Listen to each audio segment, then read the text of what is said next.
সম্পর্কের মূল্য এক একজনের কাছে এক এক রকম। এই সম্পর্ক টিকিয়ে রাখার জন্য অনেকেই অনেক ধরনের পদ্ধতি অবলম্বন করে, কখনো বা একটু কমতি রয়ে যায়। আর এই সম্পর্ক টিকিয়ে রাখার জন্য কিন্তু দরকার হয় একটা কোচের। আমাদের মাঝে ঠিক এমন একজনই উপস্থিত রয়েছেন। আজ আমাদের মাঝে উপস্থিত রয়েছেন লাইফ কোচ আয়েশা জামান। শুভ সকাল, কেমন আছেন? আমি ভালো, আপনি? আমি বেশ ভালো আছি, ধন্যবাদ আপনাকে। আজ আপনাকে পেয়ে আমরা অনেক বেশি এক্সাইটেড, বিকজ আজ আমরা খুব ইম্পর্টেন্ট একটা টপিক নিয়ে কথা বলবো, যেটা হচ্ছে লাইফ কোচিং। সো এই যে লাইফে যে কোচ কেন দরকার, আমরা রিলেশনশিপ নিয়ে কথা বলবো।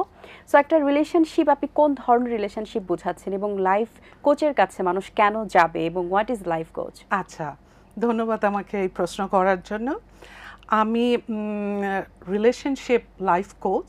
হ্যাঁ, একটা সম্পর্ক কেমন করে ঠিক রাখা যায় সেটা লাইফ কোচ হিসাবে আমরা ওইটা করি। আর এখানে কেন আসবে লাইফ কোচের কাছে, যেরকম আমরা ফুটবল খেলা দেখি, হ্যাঁ, ওইখানে অনেকে কোচ থাকে। ফুটবল প্লেয়াররা বা ক্রিকেট যারা খেলে তারা কিন্তু ভালোই খেলতে পারে, তাই না? ওরা জানে, ওরা রুল জানে, ওরা সব খেলতে পারে, কিন্তু তারপরে ওদের একটা কোচ থাকে। ওই কোচটাই ওদের ভুল কি হয় সেটা দেখায়, ওরা যাতে বেটার খেলতে পারে সেজন্য। সেম থিং, আমি জীবনের একটা কোচ, আমি সম্পর্কর একটা কোচ, যেটা নাকি সম্পর্কটা কেমন করে ভালো হয় সেটা দেখায়। আচ্ছা, আপনি এই লাইফ কোচের ট্রেনিংটা কোথা থেকে নিয়েছেন, পড়াশোনা করেছেন কোথায়? আচ্ছা, আমি আইপিএ, এটা ক্যারিয়ার একটা অনলাইন ক্লাস ছিল। আচ্ছা, আমি আসলে ঢাকাতে ছিলাম, আমি তারপরে চারুকলাতে পড়ি। চারুকলার থেকে আমি আমেরিকাতে চলে যাই 36 ইয়ার্স আগে। তো ওইখানে আমি যেহেতু চারুকলা পড়তাম, তখন আমি রং নিয়ে খেলতাম। তো আমি যখন আমেরিকাতে যাই, তো তখন আমি মেকআপ আর্টিস্ট, চুলের কাজ করি। হ্যাঁ, তো সেখানে আমি 26 ইয়ার্স আমি মানুষের পাশাপাশি কাজ করি, এবং আমি অনেক মানুষের সাথে কথা বলি, সুযোগ হয় আমার তখন। আমার এখন একটা বলতেই হবে একটা কথা, সেটা হলো আমার একটা ফ্রেন্ড ম্যাডোনা, ও টরন্টোতে থাকে, ওর ক্যান্সার আছে। তো ও আমাকে প্রথম দেখায়, ও আমাকে প্রথম বলে, কেন যে আমরা ফ্রেন্ডরা তো অনেক সময় আমরা বলি যে আমার এটা প্রবলেম আছে, এটা হয়েছে।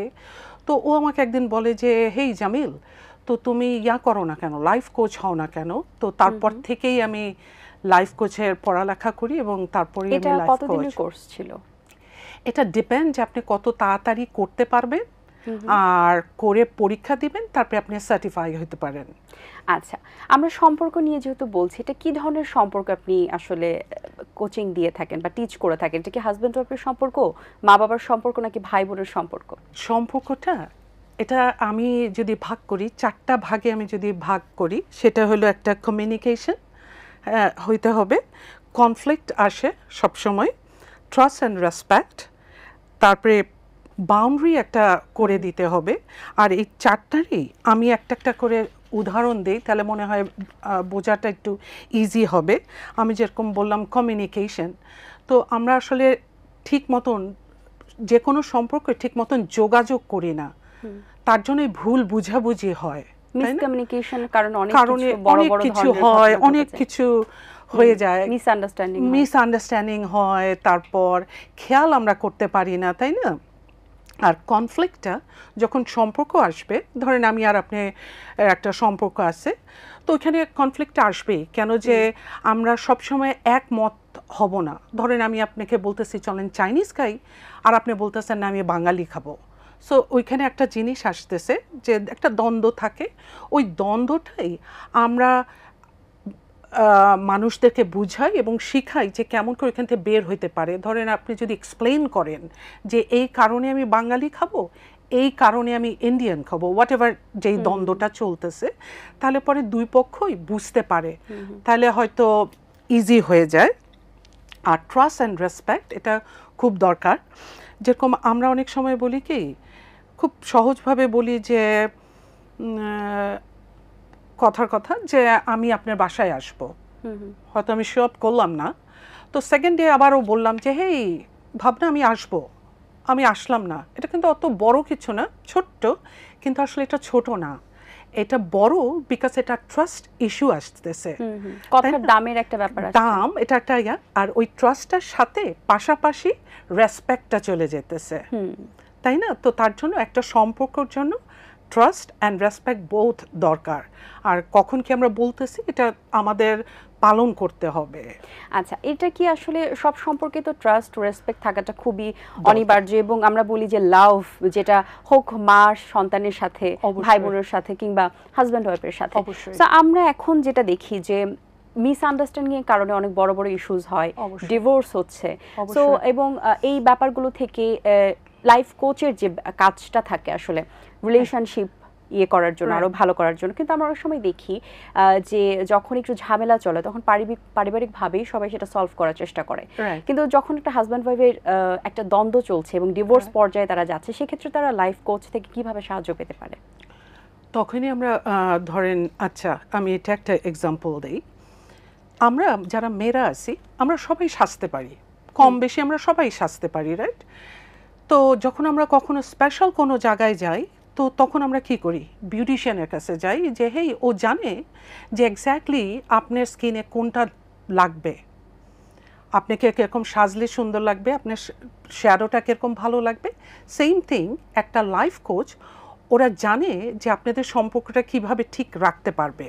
হ্যাঁ, তখন ফার্স্ট ধরেন আমরা এরকম যদি হয়, তো কখন আমরা হাজব্যান্ডের সাথে কথা বলি, তারপরে ওয়াইফের সাথে কথা বলি, প্রবলেম কোনটা চলতেছে। আসলে এখানে অনেক বড় বড় যে প্রবলেম থাকে, নট রিয়েলি, এটা সব ছোট ছোটই প্রবলেম থাকে, ওই ছোট ছোট প্রবলেমগুলো এই বড় হয়ে যায়, তখন আর ওরা ঠিক করতে পারে না নিজেরা নিজে, কেন যে তখন রাগ চলে আসে, ইগোর প্রবলেম চলে আসে, ওরা তখন ঠিক করতে পারে না, তখনই ধরেন লাইফ কোচের কাছে আসলে আমরা ওইটা ইজি করে দেই, এক্সপ্লেইন করতে পারি দুজনের কথাই। আচ্ছা, হাজব্যান্ড ওয়াইফের সম্পর্ক কেমন হওয়া উচিত, মূল ভিত্তিটা কি থাকা উচিত, বা দুজনের মধ্যে তো আমরা আন্ডারস্ট্যান্ডিং কমিউনিকেশন নিয়ে কথা বলছিলাম, কিন্তু তারপরও তাদের জায়গা থেকে তাদের কি কি স্টেপ নেওয়া গেলে আসলে সম্পর্কটা আরো ভালোর দিকে যাবে? আচ্ছা, আমার মনে হয় আমার অনেস্ট থাকতে হবে, একটা সম্পর্ক, যে কোনো সম্পর্কে অনেস্ট থাকতে হবে। আবার অনেক সময় আমরা ভাবি কি, ধরেন স্পেস দেওয়াটা, হ্যাঁ, আমরা ধরেন কখনো যদি বলি একটু স্পেস দিতে, তখন আমরা হয়তো কেউ হয়তো নিতে পারে না, হয়তো ভাবতেছে আমাকে অ্যাভয়েড করতেছে। আসলে না, স্পেস দেওয়াটা প্রত্যেকটা সম্পর্কে দরকার, বিকজ ও একটা নিজস্ব একটা মানুষ থাকে, ওর একটা নিজস্ব ভাবনা থাকে, সেই ভাবনার জন্যই তাকে একটু স্পেস দেওয়া উচিত যে কোনো সম্পর্কে। আচ্ছা, সেম গোস টু যদি আমি বলি যে সন্তান এবং প্যারেন্টসদের যে সম্পর্কটা, সেই সম্পর্কটা কেমন হওয়া দরকার? কারণ আমরা এখন দেখি যে বাবা মার মধ্যে সন্তানদের অনেক সময় একটা গ্যাপ থাকে, বয়সের একটা গ্যাপ থাকে, এবং তার পাশাপাশি একটা বয়স পর বাচ্চারা হয়তো বা মনে করে যে আমার মা বাবা আমাকে ভালোবাসে না, আবার একটা বয়স পর কিন্তু হ্যাঁ মনে হয় যে না, আমার মা বাবাই হচ্ছে আসল বন্ধু। ওই সময়টাতে আসলে প্যারেন্টসদের কি ধরনের এগিয়ে যাওয়া উচিত, কি ধরনের বিহেভ করা উচিত, প্লাস একটা সন্তানেরও কি ধরনের বিহেভ করা উচিত? আসলে এখানে না আমাদের চিন্তা করতে হবে, এখন সময় বদলাইতেছে, তার সাথে সাথে আমরা যারা প্যারেন্টস আছি তাদেরকে চেঞ্জ হইতে হবে। আমি আমার জাস্ট লাইফের একটা কথা বলি, হ্যাঁ, আমি ধরেন যখন আমি আমেরিকাতে যাই, আমি আমার বাচ্চা যখন হয়, তো আমার মেয়ে একটা আছে, ছেলে আছে, তো আমার মেয়ে যখন ছোট্ট স্কার্ট পরতে চায়, তো তখন আমি বলি ও না না না না না, তুমি পরতে পারবা না, হ্যাঁ, কিন্তু বাট ও তো আমেরিকাতে আছে, ও কেন পড়তে পারবে না? যদি আমি ওরকম না পড়তে দেই, তাহলে আমার এইখানে থাকা উচিত ছিল, ওদের কালচারে ওইখানে করা উচিত, ওদেরকে এটা আমরা একটা দ্বন্দ্বর মধ্যে ফেলে দিতেছি, তাই না? আর আমার মনে হয় ধরেন আমরা প্যারেন্টসরা বাচ্চাদের কথা শুনি না, আগেই আমরা ভয় দেখাই দিই, হ্যাঁ, আর বাচ্চারাও আমাদেরকে ভয়ে কিছু বলে না। ধরেন আমরা কিছু ধরেন বাচ্চারা যদি বলে যে আমি আমার ফ্রেন্ডের বাসায় যাব, ফার্স্ট থিং আমরা প্যারেন্টসরা বলি কি ও না এখন যেতে পারবা না, কালকে যাও। বাট বাচ্চার তো আজকে যেতে হবে, কালকে ওটা ঠিক ওরা নিতে পারে না। আমাদের ওই যে কমিউনিকেশন সেম থিং, আমরা বাচ্চাদেরকে বুঝি না, বাচ্চারাও আমাদেরকে বুঝতে পারে না, সেজন্য মনে হয় দূরত্ব থেকে যায়। আচ্ছা, এই লাইফ কোচ করার পর থেকে, কোচিংটা করার পরে আপনার লাইফে কি কি চেঞ্জ এসেছে? আচ্ছা, আমার লাইফে আমি মনে হয় আমার বাচ্চাদেরকে অনেক বেটার বুঝতে পারি, আমার হাজব্যান্ডকে আমি বেটার বুঝতে পারি। আর ওই যে আমি বললাম যে দ্বন্দ্ব যখন হইতো তখন হয়তো আমি আগে খেয়াল করতে পারতাম না, আমি ওটা ফাইন্ড আউট করা যেত না আসলে প্রবলেমটা কি হচ্ছে। প্রবলেমটা কি, আমি রেগে যেতাম কিন্তু আমি বুঝতে পারতাম না, কিন্তু এখন আমি বুঝতে পারি এবং আমি এক্সপ্লেইন করি আমার হাজব্যান্ডকে যে এই জিনিসটা এইটা, তো ও বুঝতে পারে, আমিও বুঝতে পারি। সো আলহামদুলিল্লাহ এখন আমি মাচ আগেও বেটার ছিলাম, আমার হাজব্যান্ড ভেরি নাইস একটা মানুষ, তো এখনও বলবো আরও বেটার হয়েছে, ও খুবই ভালো। তো এরকম কোনো কাপল আসে আপনার কাছে লাইফ কোচিং নেওয়ার জন্য? সেটা হলো আসছিল তার ওয়াইফটা হাজব্যান্ডকে বলতো তুমি অলওয়েজ দেরি করো, তুমি সব সময় দেরি করো। আমরা এটা খেয়াল করি না, আমরা যখন বলি যে সব সময় দেরি করো, দ্যাট মিনস আমরা ওকে পারমিশন দিয়ে দিতেছি আসলে সব সময় দেরি করো, রাইট? সব সময় দেরি করো, তো হাজব্যান্ড তো পারমিশন পেয়ে যেতেছে সব সময় দেরি করো। এই কথাটাই আমরা যদি পজিটিভভাবে বলি যে হেই তুমি যখন বাসায় থাকো আমার ভাল লাগে, সেম থিং বলতেছি, পজিটিভ ভাবে বলতেছি, তুমি বাসায় থাকলে আমার ভাল লাগে, তো আমার হাজব্যান্ডও ভাববে যে আমি বাসায় থাকি তাহলে আমার ওয়াইফ পছন্দ করবে। হ্যাঁ, তো সেরকমই একটু ডিফারেন্ট করে যদি বলা যায়, এরকম আমার একজন আসছিল, তো মাশাআল্লাহ এখন ঠিক আছে, ভালো আছে।